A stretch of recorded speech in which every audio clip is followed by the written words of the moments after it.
I'm Bettina Applewhite. I want to give you a quick bite on how to up your cooking skills. It starts with a good set of knives. Proper tools in the kitchen create a foundation for good food. A good sharp knife changed my cooking game. I had a friend who introduced me to this concept and told me about Wusthof and Hinkle's knives. And I was like, okay, I guess a knife is a knife.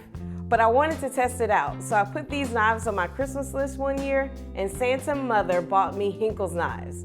And from that moment on, I realized it's one of those things you have to experience yourself to believe.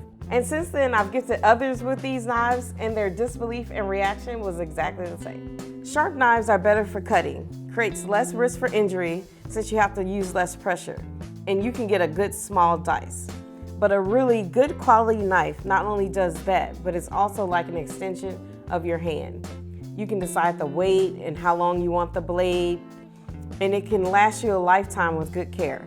I even travel with knives now if I know I'm going to be cooking somewhere else. Good brands include Global, Hinkle's, Wusthof, and Shun. Now I know that these knives start around $100 for a chef knife, but it's worth it. If you put aside $5 a week or a month, you'll eventually save up enough. Start with a chef knife, which is the most versatile in the kitchen, and maybe a paring knife for smaller jobs, and expand your collection from there. With a good knife, you can go from everything just being roughly chopped to actually seeing a difference between a small and a large dice, a julienne, and your prep will be so much easier and faster. So this quick bite is to urge you to invest in good knives.